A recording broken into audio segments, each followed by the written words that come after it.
there's a misprint, and I thank you so very much for pointing it out. I am leading a bird hawk hike tomorrow, but 12 a.m. is not the correct time. So, well, that'd be interesting, what we'd say. So it's going to be at 4 p.m. And so where it is, the Heritage Trail crosses 6.5 Station Road, just near the 6.5 station. So we will start there. I know, Barbara, you were here earlier. Barbara's our lucky owl spotter. She spots owls that no one else can, but like right in the area, hopefully, if we hike to the wetland. I've been seeing some great birds. So hooded mergansers, beautiful. There's a bunch of those. I'm sorry, ringneck ducks, a bunch of those. I've been seeing some golden crowned kinglets. And Barbara, last time she was there, she was seeing the barred owl. So we're going tomorrow at 4. And just so you know, I'm going to try to do that at that spot on the first Tuesday of every month, just to kind of make it, it's on a calendar. If it's something, you're always welcome. We'd always love to have you. And I'm going to do a hike at the Bashak Hill on the second Sunday of every month at 10 a.m. from the main boat launch. And it just so happens that this coming Sunday is the second Sunday. So there are birds coming through. The bald eagles, saying earlier, starting to lay eggs. Actually, I was at the Bashak Hill this weekend. And I was at the boat launch. I saw 7. They were in my field of view at one time. Most of them were on the ice. It's like there's an immature on the ice, immature on the ice. But you don't have to move and you see 7 bald eagles. Two on our lake. Oh, Saturday. great. Mating there. Beautiful. Oh, great. Blue sky, right in the tree, right next to no camera. Oh. Well, great. I hope you're enjoying the bird watches, et cetera, and whether it be with Orange County Audubon or with the Bashkill Area Association. But later today, and there was actually a song, if you were listening earlier, at the Mamakating Environmental Education Center. We are going to try to be the heroes, which grab the little amphibians and take them across the road so they don't get hit by cars. And if you would like to join our little squad for reasons that I'll be talking about in the talk, they're going to do it all spring. But the big night is the first night. And if you're looking at the weather, if it rains Wednesday and it's over 50 degrees, that's the big night where you'll see the spotted salamanders that we'll be talking about soon. So it's not spring yet, but there's a lot of exciting wildlife going on. So whether it be what we talk about today with the amphibians or the bird watching, I hope you're enjoying this time. Okay. Is definitely here. My woodchuck came out. Yes. Believe it or not, March 2nd, first fly. First fly. Oh, wow. Okay. Yeah. All right. So yeah, winter is winding down. Well, last week we were talking about fish. And I would just like to, remind us a few things about fish, talk about the first amphibians. It's quite an exciting tale. And then end with the local frogs and salamanders, which we have in our area, especially we're getting to the time of the year where you can just start to see them. So hopefully this is an exciting presentation. If you were to dissect a primitive bony fish, all right, so like a sturgeon or a gar, there's a bag that starts in the esophagus and then goes all the way down to where the digestive system would end. So that's a pretty big bag, and it's called a swim bladder. And I know what you're thinking if you know your fish. You're like, that's for buoyancy, because that is what most fish use it for. But that's not what the first bony fish used it for. They used it to breathe. So whether it's a gar or a sturgeon or a bowfin, every now and then they can come to the surface and get a gulp of air that goes into this bag, and they absorb oxygen from the air. Do they have gills? Of course they do. All right. But there are times where oxygen isn't aplenty, especially if the water's stagnant or a little muddy. And so you can supplement gills. So it's not like you have to have gills or a lungy thing and have to choose. You could have both. And that's exciting. But then this lineage, they lead to the, you know what? There's probably one more thing I should have. They lead to the most of the fish we have today, which, they're not that closely related to amphibians.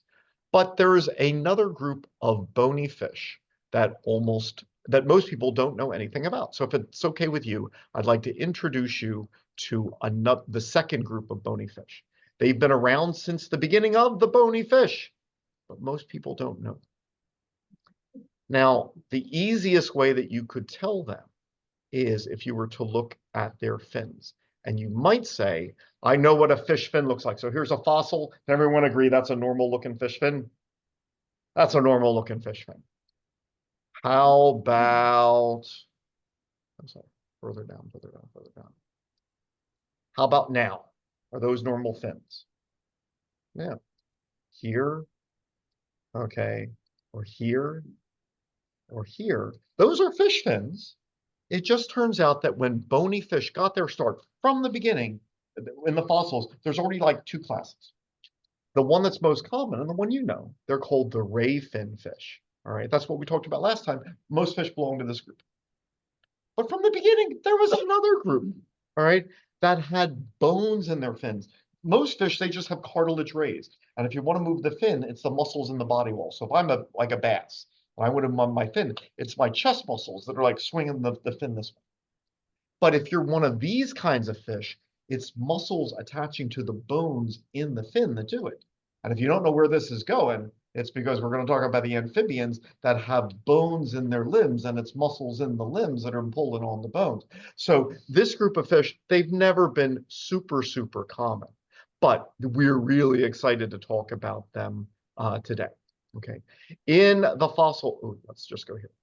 So, oh, that's a lungfish. All right. So there used to be a lot of different kinds of this kind of fish. So if you were alive 350 million years ago, which is when the first amphibians will come about, so that's exciting. It's also when Orange County stopped being underwater. So Orange County was the bottom of the ocean until the time when North America and Africa were colliding. And around that time, the collision of these two continents elevated this area. So you can go throughout Orange County and still find fossils of marine life. You pointed it out. A gentleman was no, okay. So someone here 3 weeks ago said yes. On my property, I have a rock that has aquatic fossils in it. So you can find it in this area. So around this time, there were a number of successful lineages of these coelacanths, of these sarcopterygian fish. Coelacanths are still alive today. They were thought to be extinct until they were found in the Indian Ocean. They can be 6 feet long, weigh close to 200 pounds. All right, so they're kind of cool fish, but because they're so rare, it's kind of hard to talk about them. So we would prefer to talk about this group, the lungfish. So once again, notice the fins. That's not like a normal looking fin. That's not what you associate with fish fin. It's got bones running down. And look what it just did. It took a gulp of air into its lungs. Now, different fish can breathe air. They can breathe through their skin. They can breathe through the roof of their mouth. They can do different things. But this one actually has true lungs, because what it did was its ancestors took that bag that I showed you a minute ago that could breathe air, and they said, you know what would be cool? Instead of this one bag that can breathe air, let's split it into 2 and make the blood vessels bigger, and now that they've got lungs. I'm not exaggerating, like, they're kind of like lungs. No, these are lungs, all right? And I'm not knocking salamanders, but if you look at a salamander lungs, they're really kind of wimpy. In fact, a lot of salamanders don't even have lungs anymore. So these fish lungs, they're pretty darn good compared to the amphibians. All right, so there are fish that have lungs. There are, if you were to say, well, how similar are they to amphibians? Let me just do a couple of really quick ones, because this could be a whole lecture, but I think you'd like to end with local frogs and salamanders. Let's say we take a fish skull and we color every bone. All right, each bone has its own color, like the red is the maxillary. We could go through all of them. And if we say, all right, if this is a Devonian lobefin fish, what would we need to do to make it into an amphibian skull, one of the first amphibians? Well, we'd have to lose the ones that support the gills. All right, so these ones are going to go away. But pretty much all of the other gill, and I'm sorry, my lower jaw, I made it grow too big. All right, so that was kind of silly. But anyway, you just change the bones that are already there. All right. So there were no new bones that were needed. If you say, all right, well, the fish have a shoulder, all right, it's got these bones. What would you need to do to the fish shoulder to turn it into an amphibian shoulder? And the reason is you'd have to lose two bones. So fish don't have a neck because their shoulder attaches to the skull. If you just lose the bones that connect the shoulders to the skull, if those two go away, as they will any second, there you go. There's an amphibian girdle. All right. And so the first amphibians, they can kind of make do with what the fish already gave them. Now, the lungfish is a lobe fin fish, sarcopterygian fish, and it has like a long string of bones that go down in a chain like this. But then by the Devonian, there's some more. All right. Now, let me just kind of show you what this one goes into. We like Eusthenopteron. That's kind of like a textbook favorite to talk about. All right. So Eusthenopteron has a front fin that looks like this. And if you don't like Eusthenopteron, or just for the people at home, everyone here does, but just, you know, for that odd person who doesn't, and you wanted to talk about some other, we could talk about the other ones. All right, but anyway, so I look at these fish fins. Oh, I love it. Why? Forgive me, people are at the camera. Every time I try to move the camera here, like I pull wires out, so I apologize. I'm just, well, you know, I'm sorry. I'm going to try to be dramatic without breaking anything. All right, so I love these fish fins. Why do I love these fish fins? Well, if I do this, I realize, wow, I have one bone in my upper arm. It has one bone in its upper fin. I have two bones in the next segment. It has two bones in the next segment. Then I got a little bone, a lot of little bones here. It's got a little bones here. These are the same bones. Now we give them the name. If you ask, what's the name of the blue bone? It's the humerus. And you're thinking, well, is it just kind of like a humerus or no? Without needing to get into it, you see kind of some of these have an L shape. These fish have an L-shaped humerus. So did the first amphibians. The muscle attachments match, the holes for blood vessels match. This is a matching bone. So these fish already had arm and leg bones before they came onto land. They had all of the bones of the skull that you would need if you were, I'm sorry, I swear I opened one. My bad. Where did you go? I swear I opened it. La, la, la, la, la. They had the same, all right, so we're gonna do amphibians.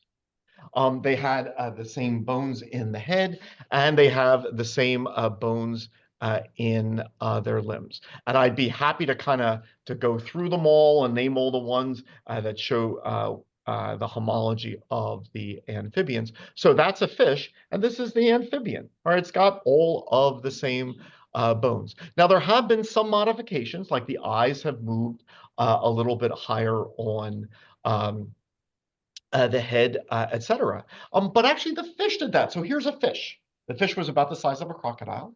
But look at the eyes. That's a weird place for a fish to put eyes, is it not? Because it was already hunting on land. All right.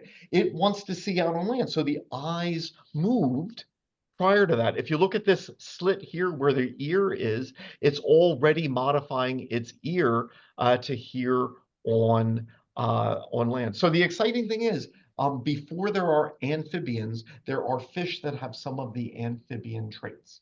All right, so that's exciting. I've got more videos, but once again, let's just kind of hit the highlight of all of them. If anyone like is crying the woes of parenting, one of my songs is about so this is like a parent fish upset at its children, which are like spending too much time on land and talking, you know. So anyway, so if any parents relate to that one, by all means. But at some point, then there is a group which we recognize as amphibians. They are not frogs or salamanders. They come way later. So it's the age of dinosaurs that gives birth to frogs and gives birth to salamanders, and a third group, the caecilians. But amphibians have been around for 150 million years prior to that. So there's 150 million years of amphibians with no frogs or salamanders. The first ones look like this. Acanthostega is the most primitive one. Ichthyostega will come next. And when I see these early amphibians, I'm impressed by, I apologize. I'm sorry. Let me just go back to this one. This is the only fish that we know of that had a neck. When I said like fish have the shoulder girdle attached to the skull, Tiktaalik actually was was a fish that had separated them. So anyway, so here's an amphibian. So this is just as the Devonian period is ending, which is just as Africa and North America are colliding. So not only is it adapting to land, but I want it to take its time and like not be rushed. But it should rush because there's a seaway that separates the northern and southern continents. But as Africa and North America hit, and this is forming the Appalachian mountain chain, that seaway is disappearing. What was these coastal marshes is about to become mountainous. They better adapt to land in this part of the world because the water is disappearing. And so here, oh, sorry. Here it is. It's an amphibian. Is it? Well, because it has fingers and toes. It does. But it has 8. All right. It hasn't yet decided that 5 is a good number. Ichthyostega will have 7. And Tularpaton will have 6. All right. So it took a while to get to 5 at being the perfect number. So if some of you, as you came in, you were listening to this song.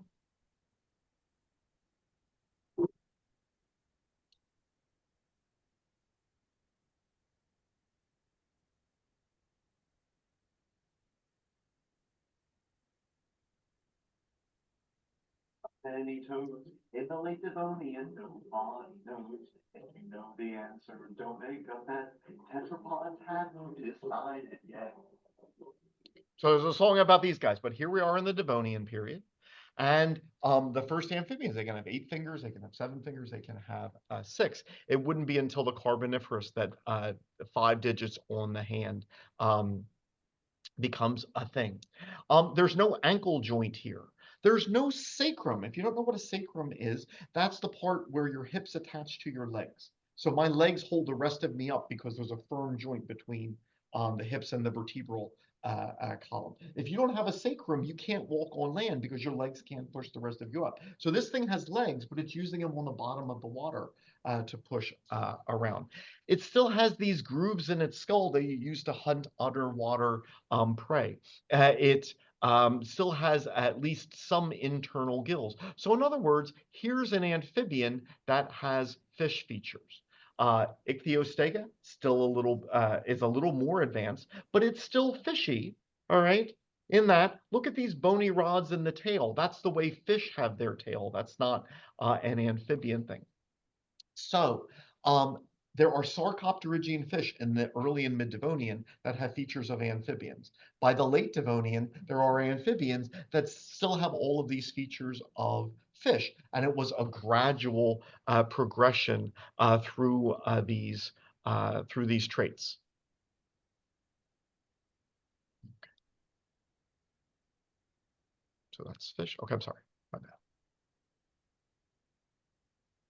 Now, if you wanted to study like vertebrate limbs, etc., this is exciting because you can say, oh, let's match all the bones of the shoulder girdle of these various things. Or once you get to Ichthyostega, you could say, here's the first animal that has an ilium, an ischium, and a pubis as the 3 same hip bones that you and all of the land vertebrates have. So we can, trace all of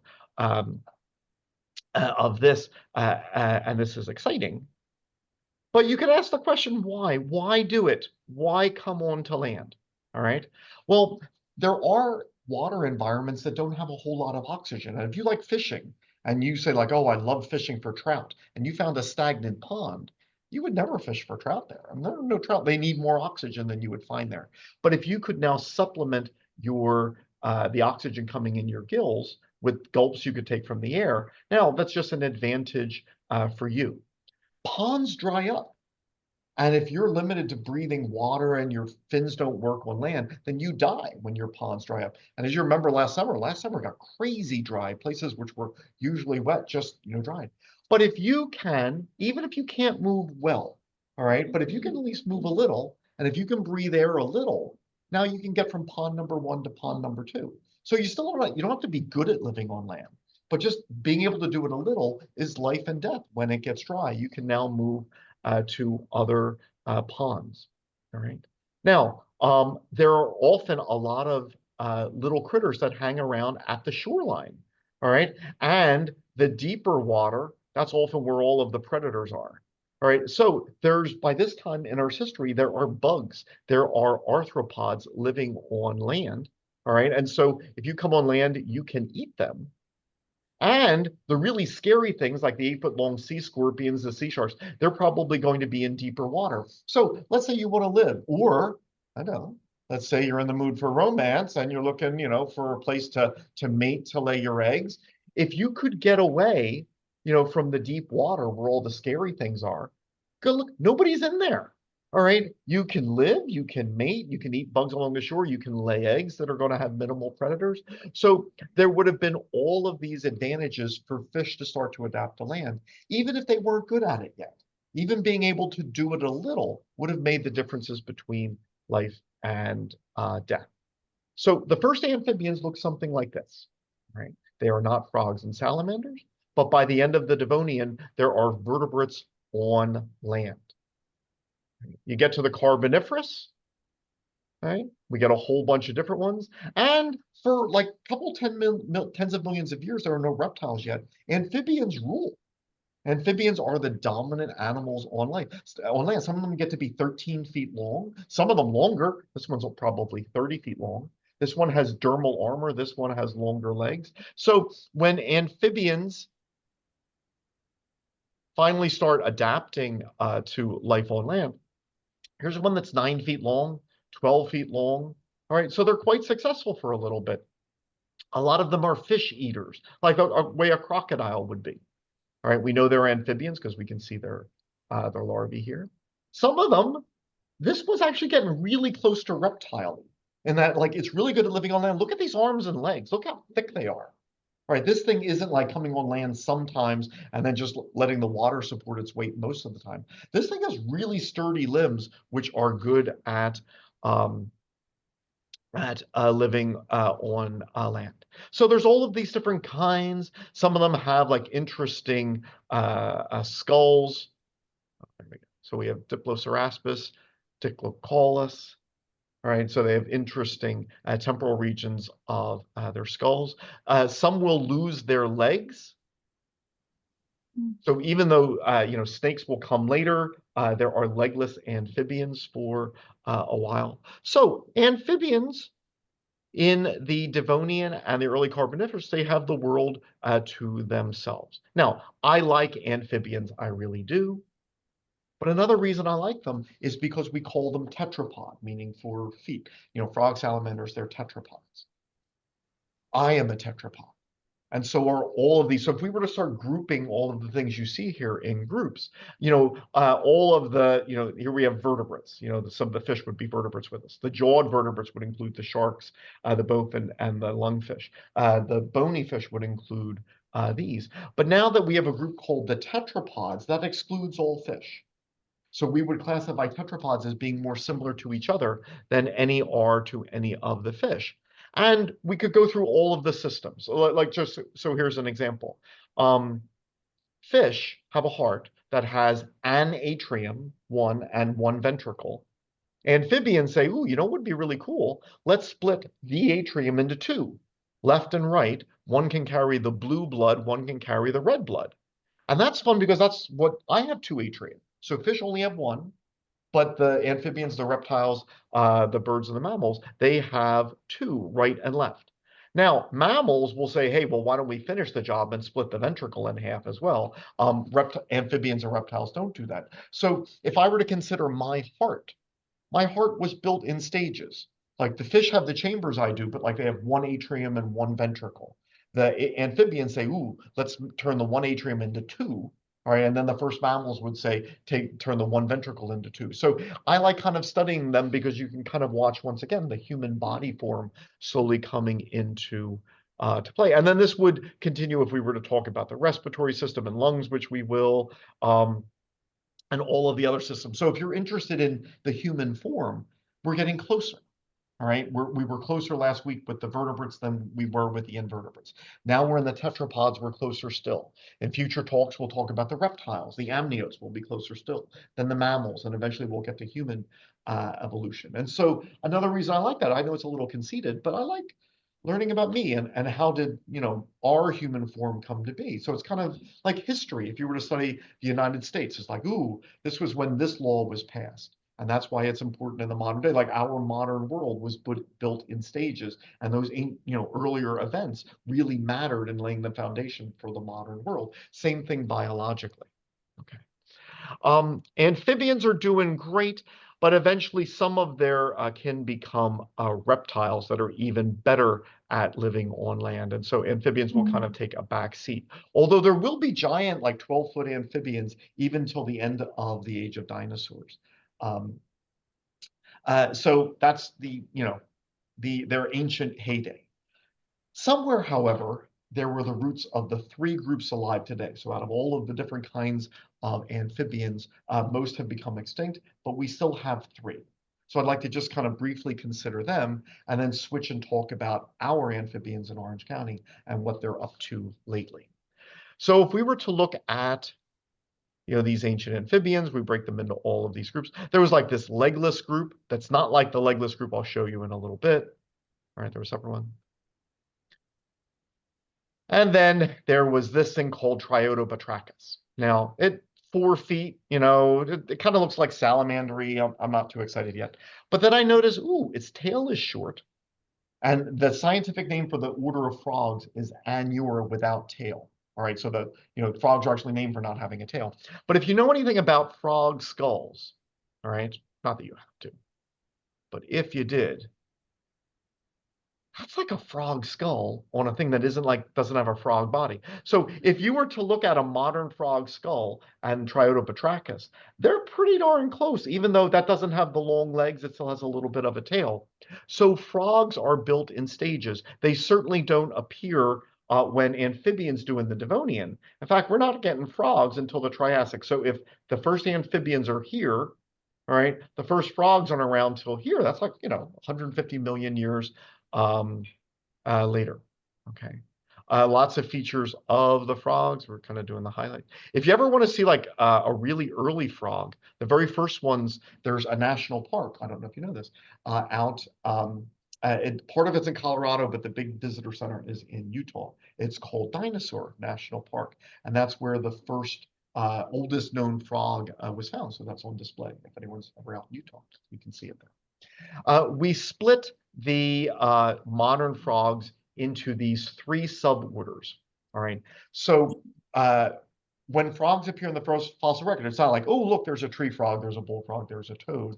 No, here's these primitive ones, most of which die out, but include a few alive today, including the only ones which can reproduce using internal fertilization. So that's kind of interesting.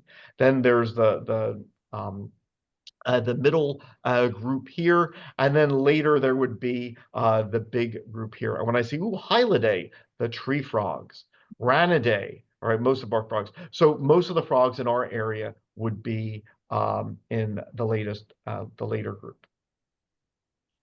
Now, I have a couple of videos where I just say, oh, let's look at different groups of frogs and where they occur in the world. So here's one genus. This is the most primitive one. It uses its cloaca for internal fertilization, the only frog to know to do that. All right. And I like to point these out because some of these are in danger of extinction. We worry about amphibians. And so, for example, here's one that's only known in this part of the world. That's the only place where you can find this frog. And if you were hoping that's the only example of that, no, I have lots of videos where, like these are only found here. This one is only found here in New Zealand. And so there's a middle group here. Once again, unfortunately, a lot of these only live in narrow areas. And so this is the only place in the world where you can find this species. Right here I am talking about the ancient one at Dinosaur National Park, etc. And then we don't get the frog families that we know really well until much recently. In fact, tree frogs are like, the most abundant. none of these tree frogs are known from the age of dinosaurs, so only from the age of mammals. So amphibians are built in stages. So we have the first amphibians 350 million years ago. We don't get the frogs and salamanders until like 220 million years ago. But we don't get, some of the families that are most common here until like 60 million years ago. So this is a very long story for them of gradual change. Yes. Are they the smallest frogs? Ooh, there are big tree frogs and there are small tree frogs. So who's the smallest frog? I don't. So I lived in Orange County. There's a second type of gray tree frog. I don't think we have it. So I think we in Orange County only have three kinds in Orange County. But if you were to go to Paraguay, where I lived for a couple of years, here's just the tree frogs of Paraguay. I think there's like at least 50 just of the tree frogs. And so, in answer to your question, some of these are big, a lot of these are tiny, tiny. So certainly a lot of the tree frogs are small, and two of the tree frogs in our area are small. But as a group, they can vary. Who is the smallest frog in the world? That's a good question. I don't know. I don't know if it's a tree frog.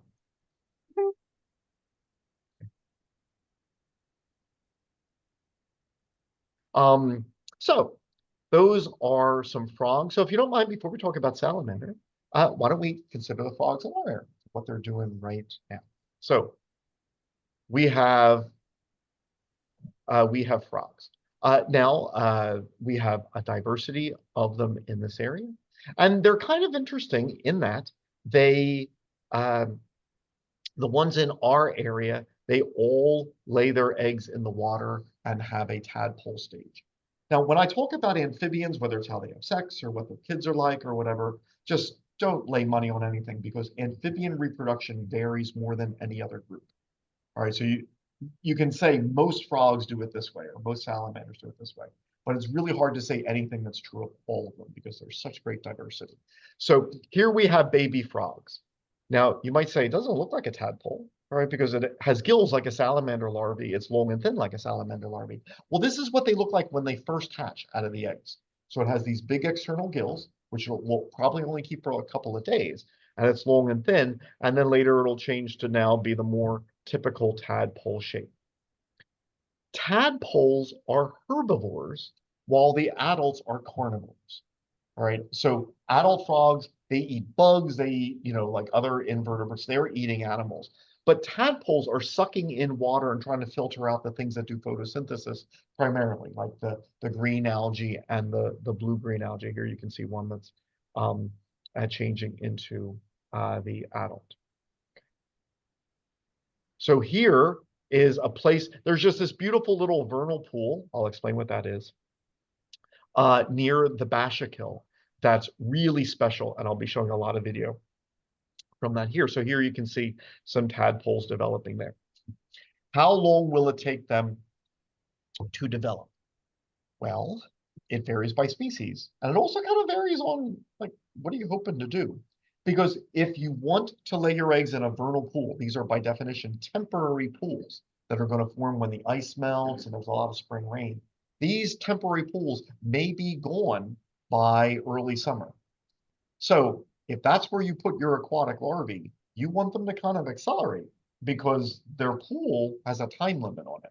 And so some of these may not spend much time at all in the tadpole phase. So like spring peepers and American toads, like sometimes American toads, the tadpole stage, like a week or two, this can be a really minor part, whereas bullfrog tadpoles can overwinter, right? They're just going to, bullfrogs are big frogs, but they were big tadpoles that put a lot of time into growing as tadpoles before they decided to become adults. So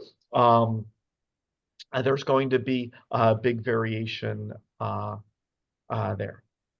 Now, you may not always see them because a lot of them are coming out at night, both them and the salamanders, which is why if on Wednesday it's rainy the way it was predicted to be, we're going to go out at night because if you drive down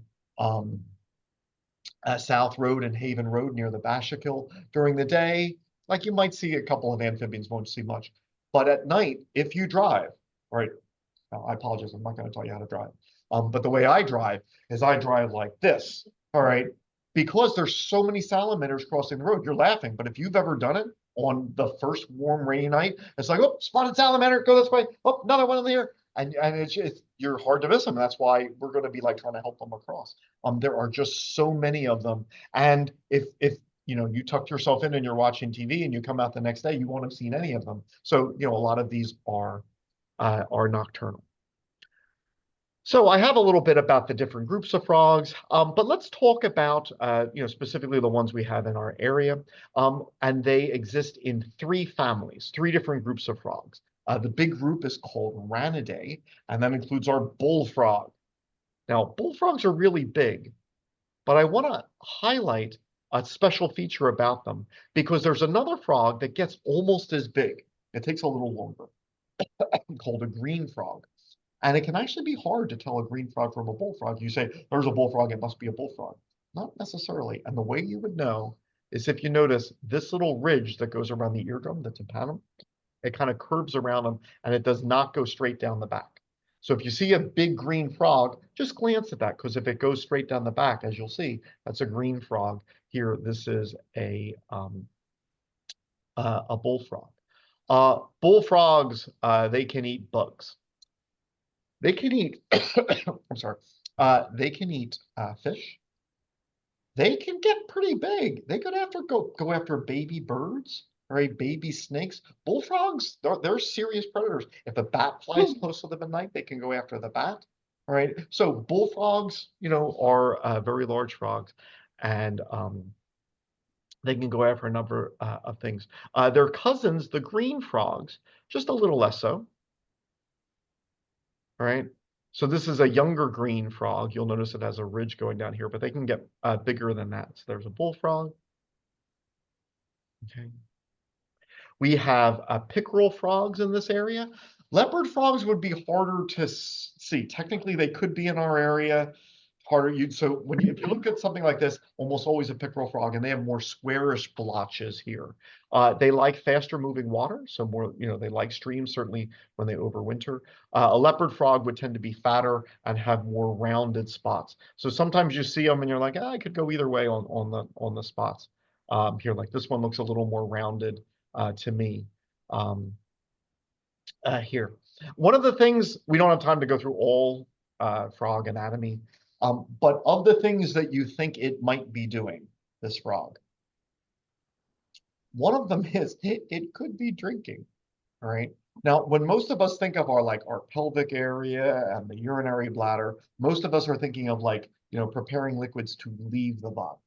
But frogs have a very permeable vent here, and they have proteins which can then make water go the opposite way. So a frog sits in a pool, right, and it can actually then take water up that way. I've got a video on the anatomy of it if anyone is interested. We have wood frogs. Right. Now, I'm going to talk about wood frogs and tree frogs over wintering. So there's impressive stuff that just needs further explanation. Like they can freeze solid and then recover. All right, so we'll have to get back to that. But here is a wood frog. All right, you can see this a nice brown stripe here. And this is a good time of the year for amphibians, but especially for wood frogs. So I'm going to turn up the volume. Once again, I feel bad because I gave a talk on frogs at the Environmental Center this weekend, and I've been building everybody up for like this Wednesday, all the magic happens, and weather being better, this could blow up in my face. But if you like amphibians, the first warm, rainy spring night, it's a big deal.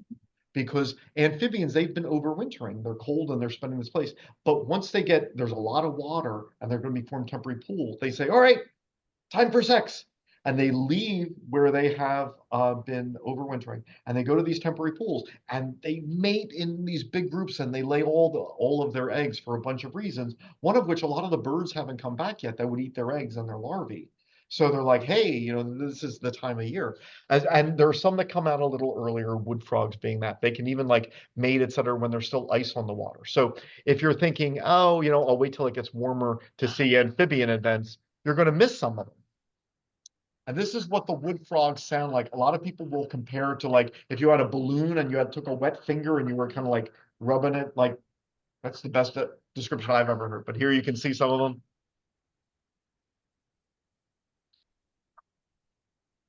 And if you go to the Bashakil, all right, which is such a great place to hike, and you go to what's called the stop sign trail on Haven Road. So there's like you can a little um, dirt driveway, there's a parking area, there's a stop sign there. And then immediately to the right, you'll see this, which is my favorite vernal pool ever.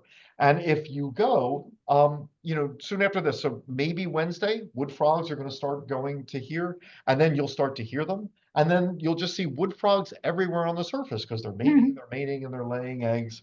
And so this is the time of the year, and you hear that sound that you just heard, but they'll be the first ones to stop. So wood frogs are the first ones that are going to start making their calls. They'll be the first ones where we're done for the year. We're done reproducing. Okay. And if you come back a little later and you look in that same pond, what would you see? You would see these wood frog eggs, all of them. So many of them. Okay. So lots and lots and lots and lots. All right, and they're hoping that all of these, you know, can now hatch before there's much in the way of predators. And one of the cool things, I'll be talking about this again in a second, there's actually algae that help out both wood frogs and spotted salamanders. So look at these eggs for frogs. They're green. Not at first, but you'll see it. They're starting to turn green, but they like turn bright green. Why? Well, the frog embryos, they have too much carbon dioxide. They're producing carbon dioxide. They need oxygen, and they're making like urea. So they've got waste like carbon dioxide, urea, and they need oxygen. Algae, on the other hand, need carbon dioxide, need nitrogen, and produce oxygen as a waste. So there's a deal, right, where they say, hey, we could be mutually beneficial. Hey, the embryo, the frog embryo, is giving the algae what it needs. Meanwhile, the algae is producing oxygen for the frogs. So this is a working relationship with the wood frog embryos. And then, you know, you can watch them slowly develop. Here are the little tadpoles that are starting to leave the egg masses. All right, so those are wood frogs, and that is the group of frogs in the family Ranidae. All right, so that's one of our three groups of frogs. We jump to another group of frogs, the toads, in the family Bufonidae. And there are different kinds of toads. So let me just kind of show you two pictures of toads.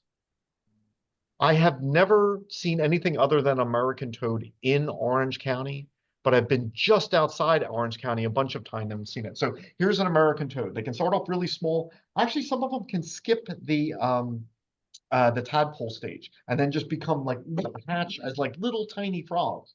Remember, with amphibian reproduction, all bets are off. You say, oh, there's a tadpole phase. Most of the time, but that doesn't mean all the time. So notice the warts. Can you see each wart is in its own little pigmented patch? So there's like a black ring with one wart in it.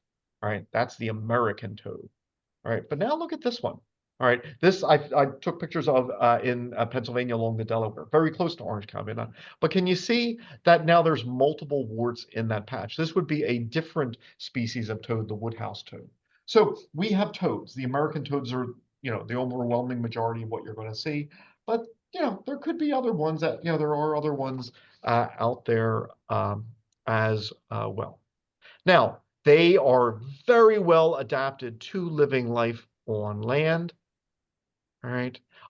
But they will mate in the water. And I'm just going to go through the tree frogs and then we'll go through all of their songs that they will make. And you'll see a whole, oh, never mind. I lied. Let's do it now. I think, yeah. So if you catch them on this is the thing with amphibians. Like you won't see them, you won't see them mate, you won't, unless you're in the right place at the right time, and then you can't get away from it. All right. That like, so for example, here's a day I'm walking along. Now, those aren't just toads, those are pairs of toads. That's not just toad sex, that's group sex, all right, where there's just like pair after pair after pair after pair. So if you're there that day, they're just everywhere, but that's it for the year then.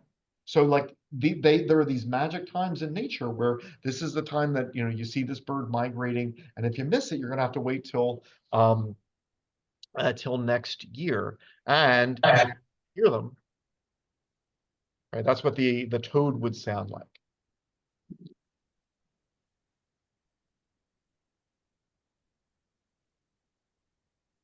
So wood frogs are going to start doing this in the very near future. Toads will be April-ish. A little bit later, each of the species has its own time.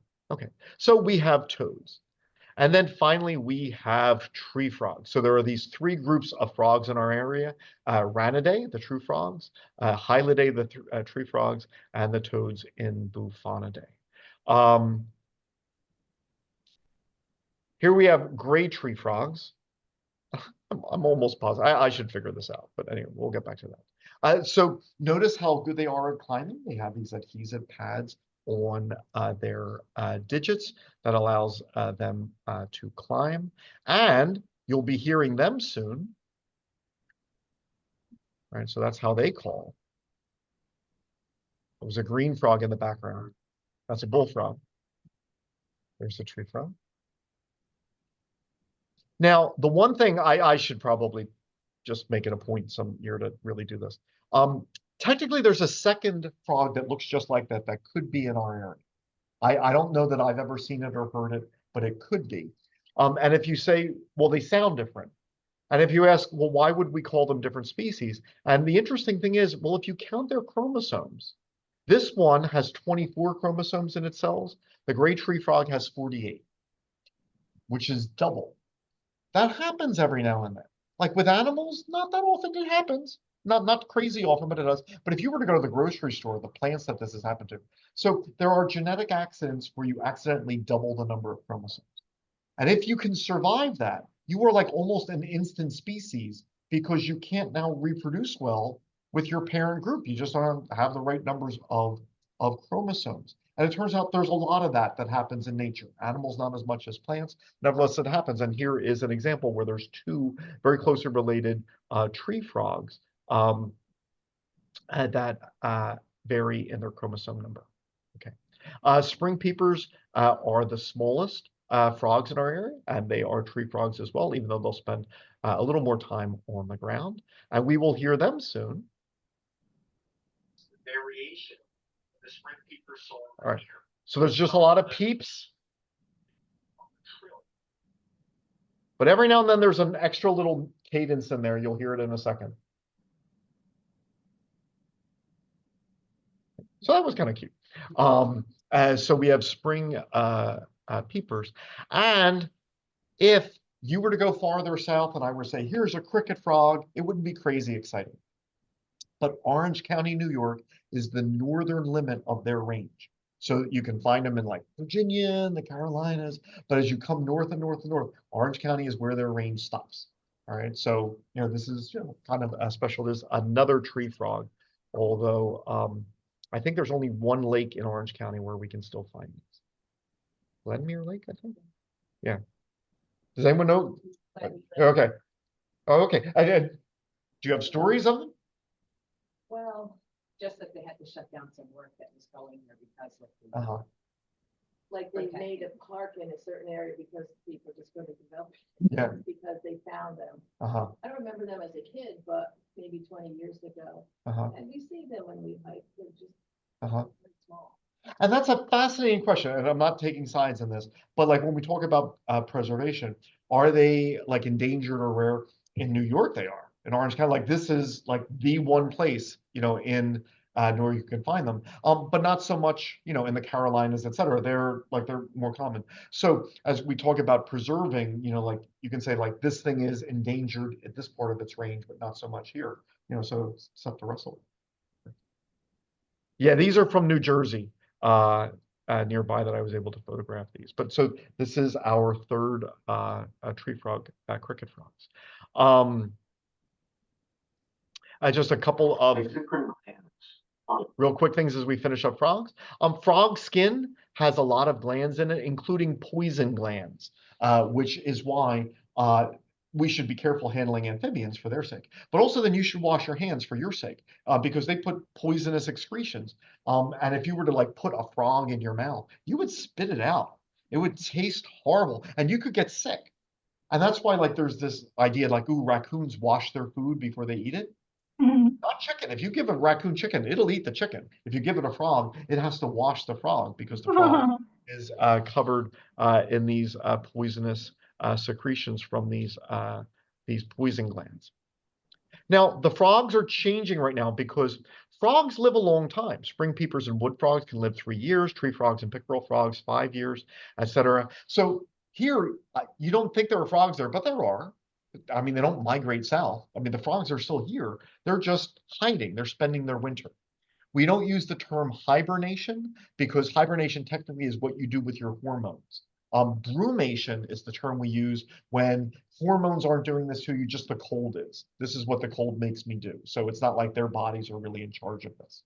So some frogs, they will just spend the winter at the bottom of a lake or a river, and they're breathing through their skin. All right, frogs do that anyway. So frogs have lungs, but not to be critical, they don't work all that well. Just normal frogs do a whole lot of breathing through their skin anyway. And then during winter, they're just at the bottom of the pond. There's ice on over top of them, but they're there just breathing through their skin and they oxygen that way. Now, does it work? Sometimes better than others. Pickerel frogs, they actually like to spend the winter in rivers rather than lakes because they have trouble getting enough oxygen in a lake. Toads don't do that. Toads just figure, I'm going to like make a little hole and just spend the winter in a burrow. And they try to go beneath the frost line. If it starts getting colder than expected, then they'll go a little deeper. But then actually, that's obviously a risk that you take. If you say like, I'm deep enough below the soil that it won't freeze solid here. If it gets really cold that winter, a lot of toads might have miscalculated how deep to put their burrows.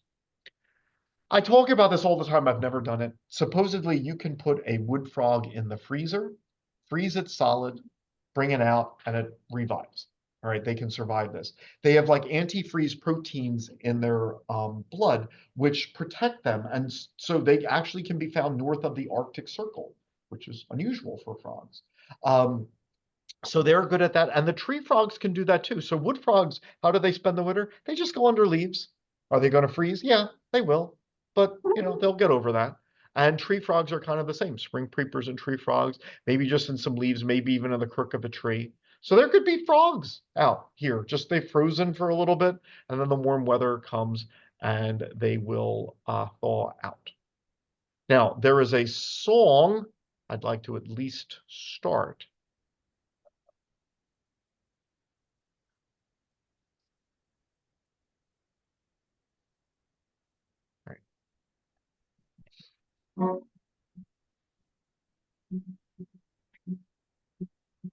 I'm singing here in mating season, got my rhythm and my tone rhyme. Singing here in mating season, but I'm still all alone. I'd like to mate with that female Lululemon, but that's just not my choice. I'd like to mate with that female Lululemon, but she don't like my voice. I asked what about my song, you like so easy to dismiss. You said the only thing that I do is when males that sound like this, and they go, and they go, and they go. Okay, so the song goes on. You'll hear a little more. But the point is, you don't hear the females. All right, the females are staying quiet. All right, because when you make such loud songs, now there's a whole lot of things that like to eat frogs, like raccoons, etc. They know exactly where you are now. All right, so it's the males, and this is a courtship song. But if it's dark, and as you point out, Bob, like there's a lot of little tree frogs. They're all these tiny little things. How do you know who's your group? Who do you have sex with? There's like all these different options.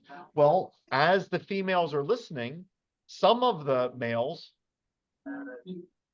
With males that sound like this, and they go, and they go, and they go. and some of the males and some of them sound like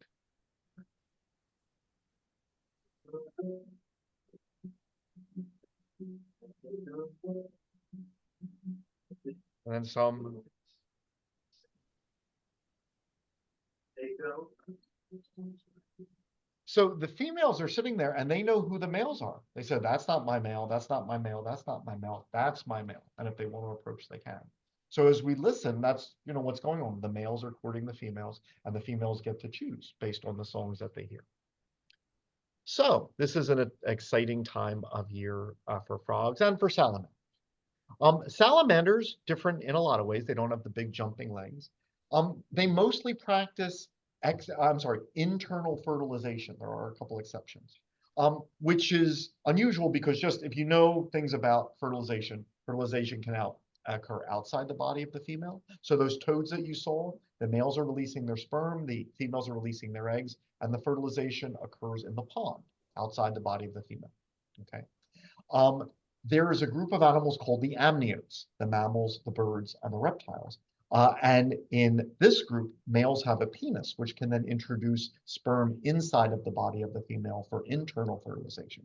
No amphibian has a penis, but some practice internal fertilization anyway. And so what salamanders can do is they can, couples can grip each other like this. The males can deposit packets of sperm, which the females then pick up with her cloacal lips. And even though there isn't an organ which introduces sperm inside the body of the female, nevertheless, fertilization is internal. Now, what do salamanders look like when they hatch? Some look like this. They have gills, okay, and they're going to live in the water for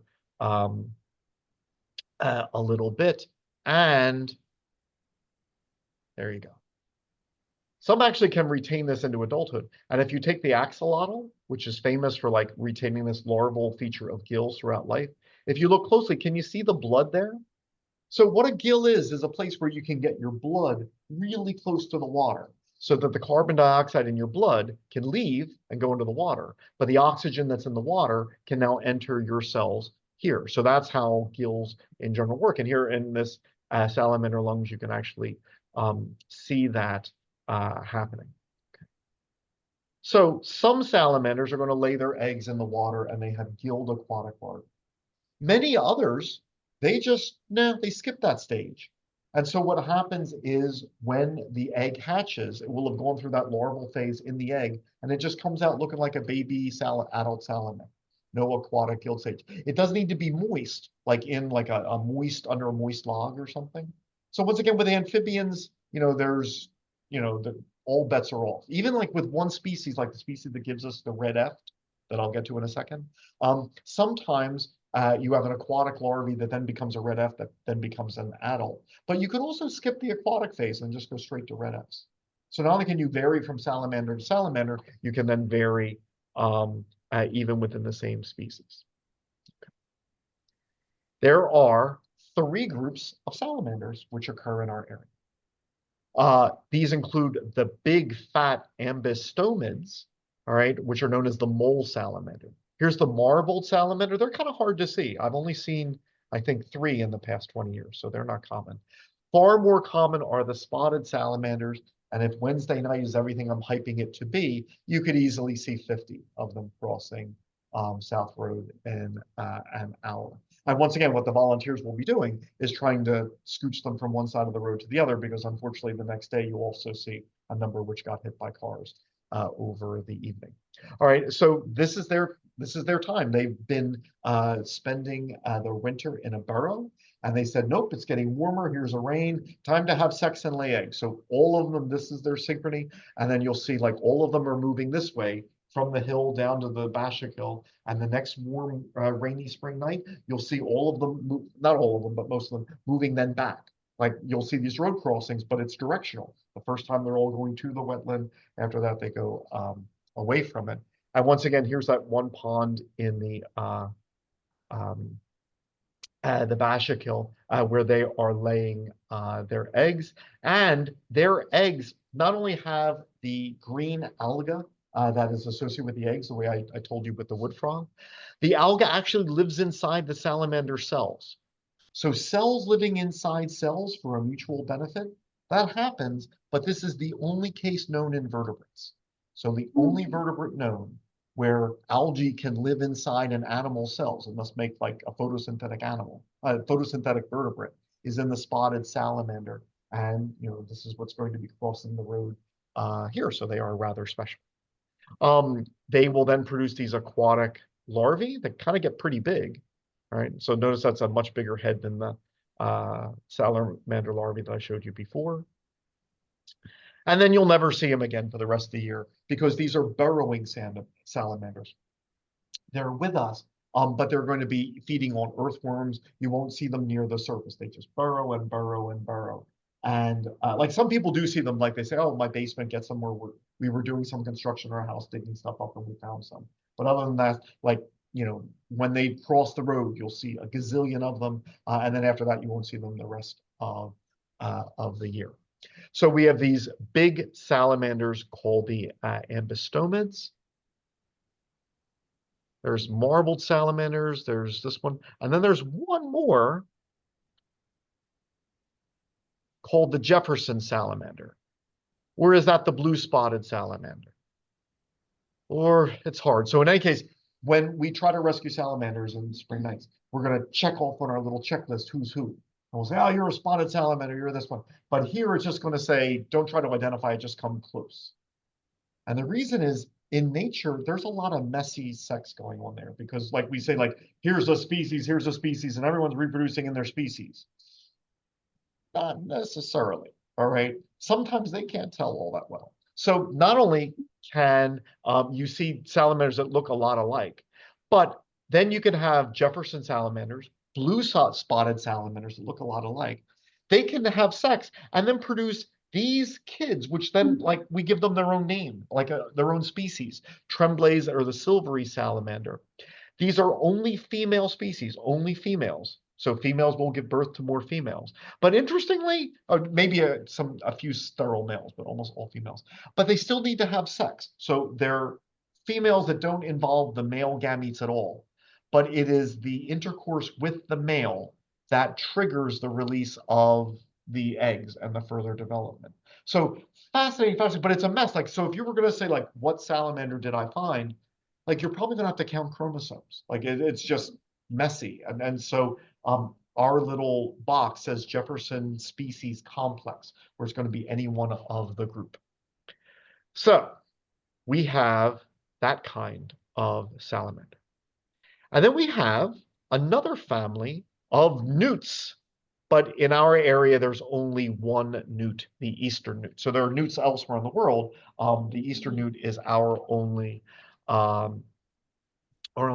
The adults look like this. They are olive. They have a yellow belly. All right. So they're going to live in the water where they hunt. This is where they had sex. You notice them. Here they are. They're mating in the water.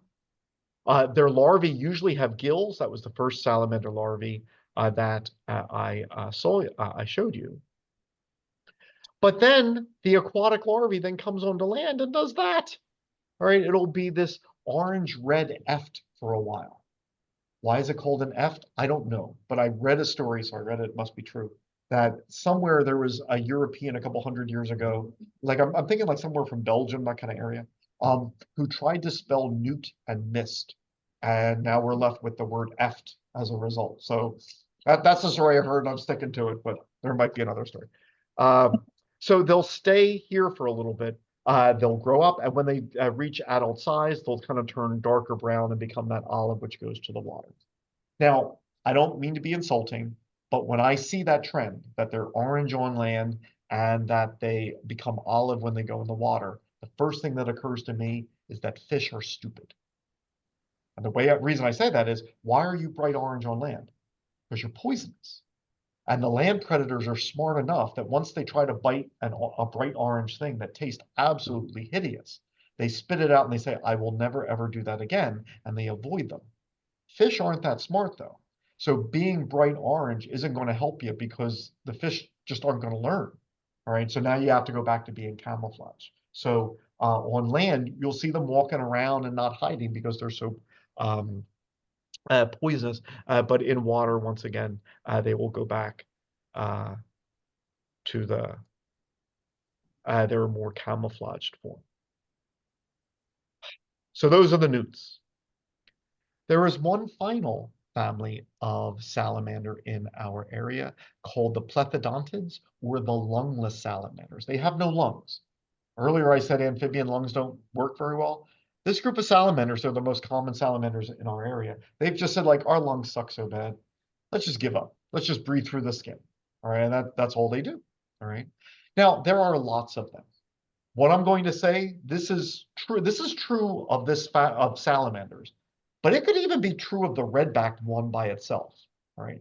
That when we think of wildlife in our area, like you have an acre of woods, think of the wildlife. There's a deer that hangs out here. There's some birds. There's a woodpecker. There's a snake. There's a turtle.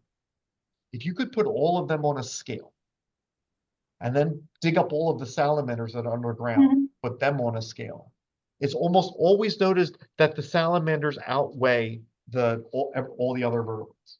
All right, we have lots of salamanders in our area, so it's very commonly noticed that the weight of salamanders in our area exceeds the other vertebrate groups. That is true of all salamanders, but this one called the red-backed salamander, all right, that could be just true of that one. There are so many of them hiding in the leaf litter and in decomposing logs, etc. Now, red-backed salamanders almost always have a red back, but there's exceptions to everything, and some of them have what's called a lead phase. So that is a red-backed salamander. It just doesn't have a red back. That is the lead phase of the red-backed salamander. There are a couple of other kinds. I'm a big fan of slimy salamanders. I think they look really cute with their nice white spots. These are among the lungless salamanders. There are dusky salamanders, mountain dusky salamanders, two-line salamanders. So we have got a number of salamanders in this group. To see salamanders very often, maybe turn over some rotting logs and you'll see them running around. They're carnivores, but they tend to stay out of the light, and they will tend to be nocturnal as well. Another reason that you don't see them. Two last videos. One is, there is another group of amphibians alive today. There we go. But they don't live in our area, and they are legless. So if you saw this thing swimming around, you might think it was like a water snake or whatever. That's an amphibian called a Sicilian. There are a number of species of Sicilian throughout the world.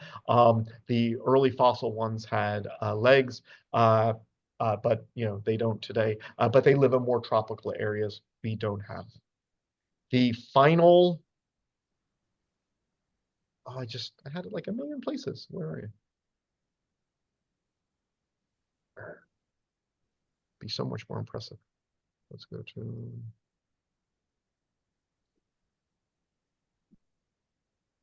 All right, I'm sorry. Wanted to end on a big finish. There we go. So vernal pools are special.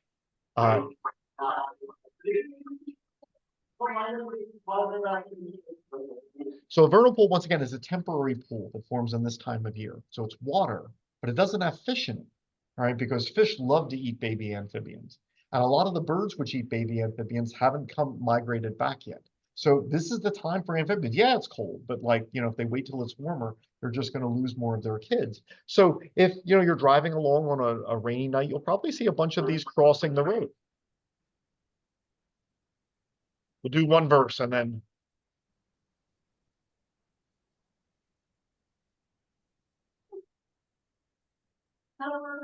They don't have predators that Barbie think are scary. From your hibernacula, Amphibians should go for pools made by spring rain and melting snow. Okay, there's more. But those are some of the things you'll see on our warm, rainy spring nights. So 350 million years ago, planet Earth has vertebrates on land. All right, and that's exciting because from these would give rise to groups which we call reptiles, birds, and mammals. But also from these early amphibians, we have a diversity of amphibians alive today, and this is a great time of year to see them. So I hope you get them. If anyone has any questions, feel free to ask. There is a hike tomorrow at 6.5 station at 4, I'll lead. There have been some really neat ducks migrating through. If anyone, I'll have a spotting scope. That building where the parking lot is? So there's not really a building, it's where the Heritage Trail crosses the road. Yeah. Yeah, so up further, there's a kiosk. That's not where we're going. So right where the Heritage Trail crosses the road, right behind the car dealerships. We'd love to see you there. Yes, yeah, questions? Or any of them, can they freeze? Yes. They don't think you go very deep in the.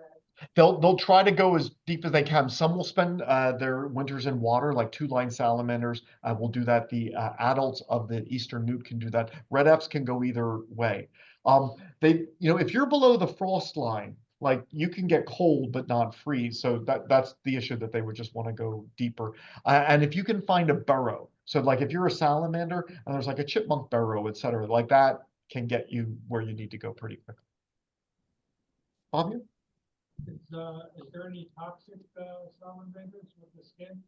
Yes. So if there was that movie Apocalypto, where the natives in South America were dipping their darts in the poison they were getting from frogs. Lots of amphibians have poison glands in their skin, and the red Fs are red because of that. They're advertising.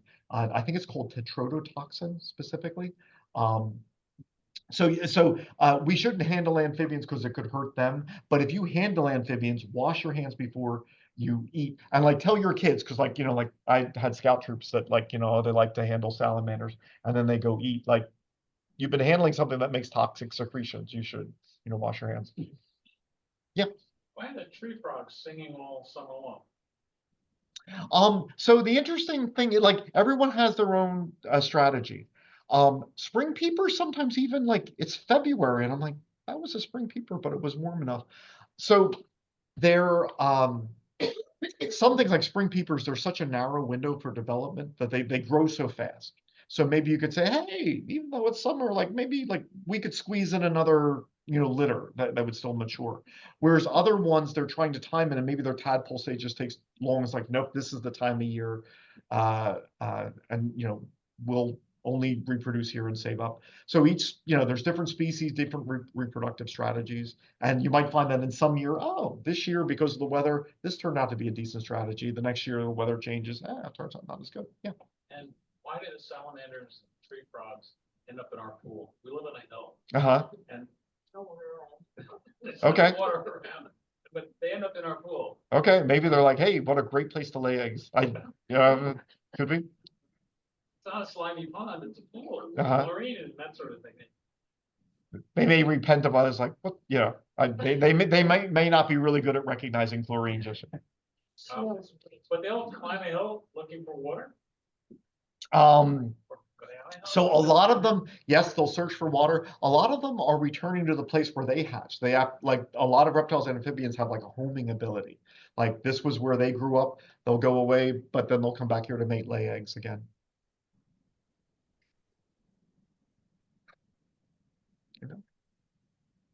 Thank you so very much for coming.